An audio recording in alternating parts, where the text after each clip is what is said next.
The first of 3 days of riding in the remote Zuurberg Mountains on the edge of the Karoo to the north and the Addo National Park to the south and about 90 km from Zuurberg. The race attracted a diverse field of riders including Jana van Backstrom and Mimi Hoog from Namibia. Mountain biking came into my life about 8 years ago. My husband said, let's give it a shot. I have a very addictive personality to a sport. And I told him if we start at least 3 times a week, and then obviously eventually it took over my life. So I'm very ambit cyclist, whether it's road cycling or MTB, mountain biking. I prefer mountain biking. I prefer single tracks. The first adrenaline rush of the day came when they dropped down the descent called For Pete's Sake. Fast and fun it was.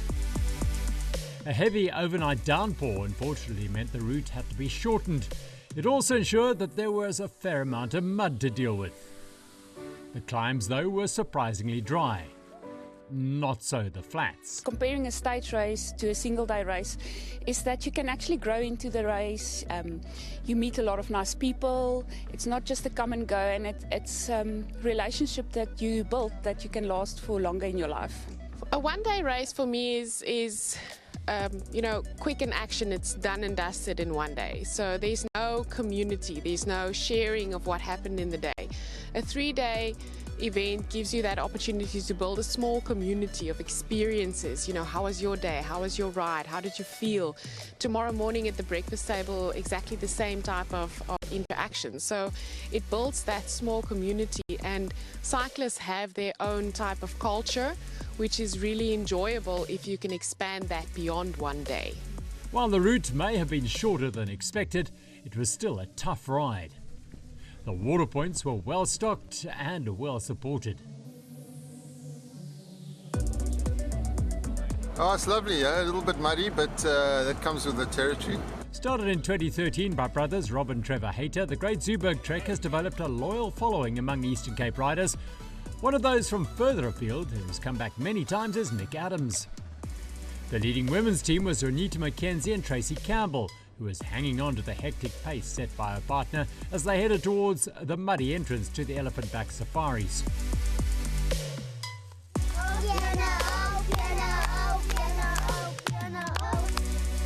It was a short but stunning stage, won by Bruce Campbell and Jay Canero in just under 2 hours, whilst Tracy and Unita were the fastest women back to Zuurberg Mountain Village, ahead of the dancing duo from Windhoek.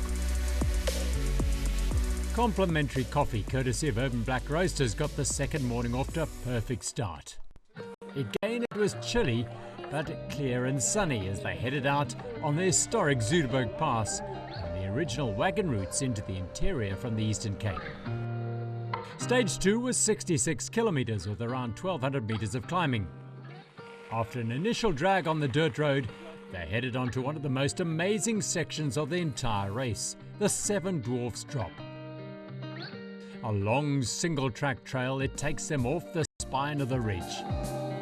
It was a chance for the adrenaline junkies to let go of the brakes. But some caution was needed due to the recent rains. And if they had a moment to look up, the views were magnificent.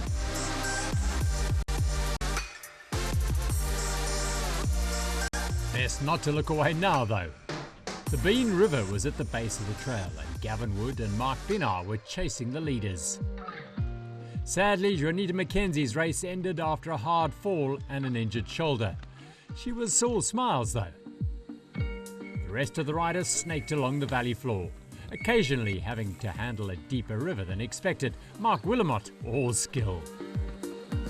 This is thick Addo bush, and the only way out from here was up Monty's climb. A short but wickedly steep challenge that came just before the first water point. A quick dose of squirt lube and they were charging down another thrilling descent. So why did the Namibian pair choose the GZT? Janke Becker and Daniel Tenner of Chem Champ Africa nailing the water crossing. Water point 2 was the next stop. Bruce Campbell was cruising while partner Jay Canero was suffering just a little, staying with his partner. They were riding through the vast orchards of the Sundays River Citrus Company. the country's largest grower, backer and exporter of South African citrus. Second in the mixed race were Andrew Ogden and Andrea van Holt. They had one last water point to take in before the 10k climb back to the finish. The pass is on the R335 and measures 28 kilometres in total and traverses all four ridges of the Zuurberg mountain range. This final climb took them to the top of the first ridge from the south and the finish, where Bruce Campbell and Jay Canero celebrated a second stage win in 3 hours and 18 minutes. Bike wash was a busy place after another muddy day on the trails. After a hearty lunch, it was time to kick back and relax. A chance to reflect on the good fortune of being part of this wonderful event. Today was a great day, very tough out there, a bit muddy, but after a good long day, it's always lucky to come and chill with my mates, watching Giro d'Italia, and just getting spoiled with lots of treats and some fun wine and gin. After another tasty buffet meal, the riders then watched the final of the URC. Sadly, not the result most were hoping for. Such a special spot. I mean, right up here on the Zuurberg. The fact that we can just stroll 100 meters to the start, all the facilities here, it makes it so easy compared to some of the other events I've done. Yes, the Great Zuurberg Trek has all the bells and whistles. It's unapologetically a luxurious 3-day stage race where all the riders' needs are taken care of. The podium ahead of the final stage with Aspire to Live Fit, Bruce and Jay leading Rainy Weathers, Mark and Gavin by 5 minutes. Plastic rebuilders Warren Dixon and Warren Barber were over a quarter of an hour back. The last stage is one to really savour, to send the riders home with broad smiles. It's just under 50 kilometres with 1,100 metres of climbing, a tough ratio for sure, but the reward is around 30 kilometres of sublime single track. After a short climb to the top of the ridge, they plummeted all the way down on the south side of the ridge on a quite amazing trail that snakes back and forth along the mountainside. It's truly breathtaking riding through thick Addo bush.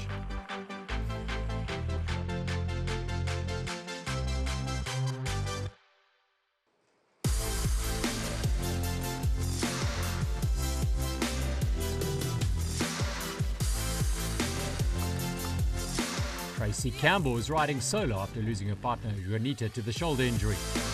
Tracy's husband Bruce was again leading partner Jay up a loose, rocky climb. Gavin Scott and partner Mark Pienaar were chasing. Victor de Blanche knows these trails so well. He's not missed a GZT race since 2014. The thick bush and never-ending single track hid riders from view, so Bruce and Jay were never quite sure how far back Mark Pienaar and Gavin Scott were, so they just kept pushing hard. The south-facing slopes of the mountain meant that the trail was perhaps not as dry as those on the north side, which meant some of the corners were on the sketchy side of cool. There was a brief respite from the single track as they headed back towards the Nutritech water point. Before heading home, there was a swing through the amazing trails of Haterdale. For some time, a cross-country racer's dreamland.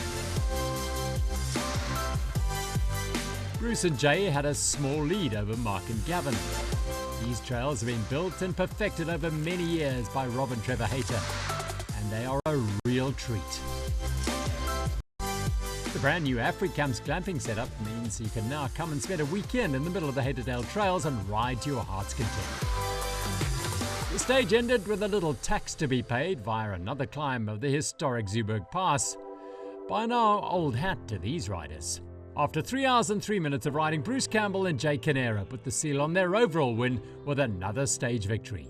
Today's play day. We know the trails from today, and so we just went out super hard to get a little gap and then just had fun. But the hard thing with play day is you can't see second place at all, so you just you never know where they are, and you just got to ride hard the whole way.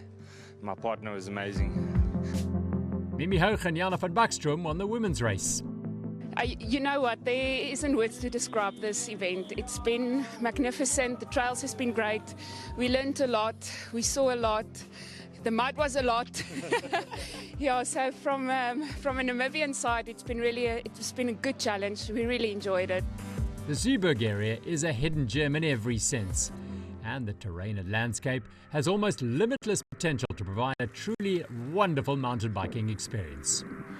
Well, I think we've got great diversity here. Nowhere do we have the Adderbush in the rest of the country. So you've got the fynbos, you've got the karoo, you've got forestry, and then you've got the Adderbush. So I think the diversity of the area gives us great 3 days of riding, and I think that's the difference. I mean, the hotel gives us a great situation. The food is wonderful. I think everybody loves the comfort of the hotel, and being a clover leaf, everybody comes back and can enjoy the setup that we have in this area.